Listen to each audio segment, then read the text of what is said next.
शेवटचा एक तास राहिलेला आहे. आपण बघू शकतात अमरावती शहरातील मुस्लिम बहुल परिसरामध्ये मोठ्या संख्येने संपूर्ण मतदार रांगेमध्ये तर कुठे खाली बसूनसुद्धा मतदान करण्याची वाट बघत आहेत.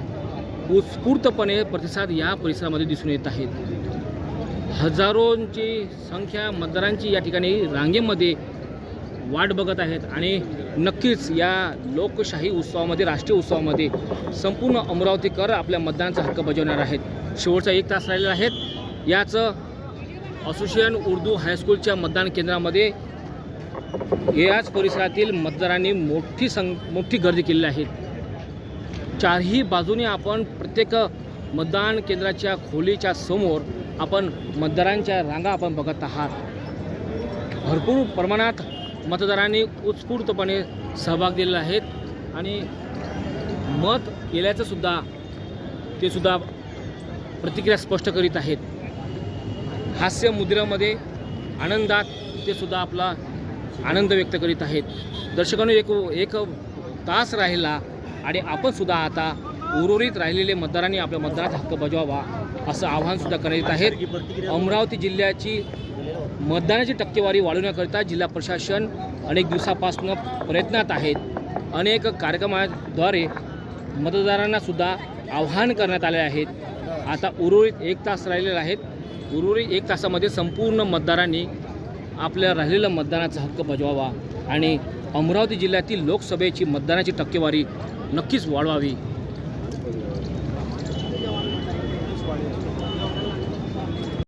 देणाऱ्या प्रत्येक शाळेच्या मतदान केंद्रामध्ये प्रतिसाद दिसतो आणि पोलिसांचा बंदोबस्त पोलीस बंदोबस्त योग्य तो लावण्यात आलेला आहे आणि पोलीस आयुक्त परिमंडळ झोनचे DCP sir, Patil sir, DCP zone 2 sir आणि इतर सर्व वरिष्ठ अधिकारी यांच्या नेतृत्वात योग्य तो बंदोबस्त ज्या ठिकाणी मतदान केंद्र जास्त आहेत त्याप्रमाणे बंदोबस्त व अधिकारी देण्यात आलेला आहे आणि सकाळपासून कुठल्याही प्रकारे काहीच गडबड झाली नाही.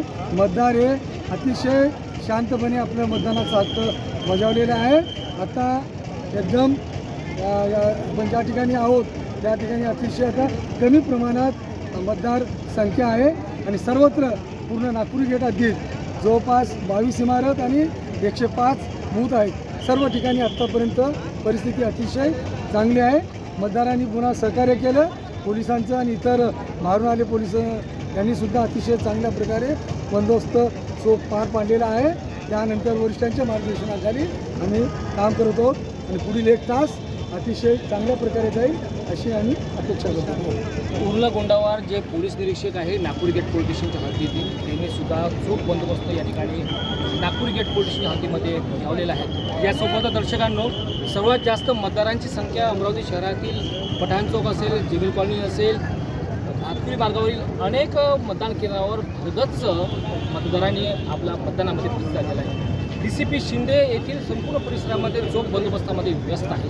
सकाळपासून अमरावती शहर पोलीस यंत्रणासह नाशिकहून बोलावलेले संपूर्ण पोलीस, इतर राज्यातून बोलावलेल्या पोलिसांनी खरोखरच सकाळपासून कायदा व सुव्यवस्था अंमलात ठेवली आणि आपण सुद्धा संपूर्ण अमरावतीकरांनी, मतदारांनी या लोकशाहीच्या उत्सवामध्ये सहभाग घेतला आहे. शेवटचा एक तास राहिलेला आहे.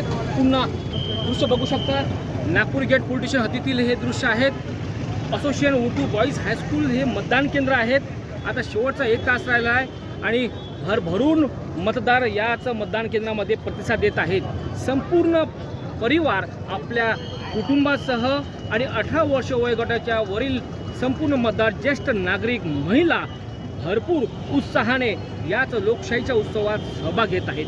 अमरावती जिल्ह्यामध्ये हा उत्सव शांततेत पार पडला असं म्हणण्यास काही वावगं ठरणार नाही. शेवटचा एक तास राहिलेला आहे. आपण सुद्धा सर्वांनी आपल्या मतदानाचा हक्क बजावावा. लोकशाही बळकट करण्याकरिता आपण सुद्धा एक तासाच्या या उर्वरित वेळेमध्ये आपण सुद्धा मतदान करा आणि खरोखरच आपण संपूर्ण अमरावती जिल्ह्यातील मतदारांनी या लोकशाहीच्या उत्सवामध्ये, लोकसभेला मोठ्या संख्येने सहभाग दर्शवला आणि शांततेत संपूर्ण मतदान प्रक्रिया पार पडली. याकरिता सिटी न्यूज परिवाराच्या वतीने संपूर्ण मतदारांचं मी अभिनंदन करतो, स्वागत करतो. असाच आता एक तास राहिला. आपण सुद्धा मतदान करा आणि लोकशाही प्रकट करण्याकरिता राष्ट्रीय उत्सवामध्ये सहभाग घ्या. कॅमेरामन विथ सोबत सिटी न्यूज अमरावती.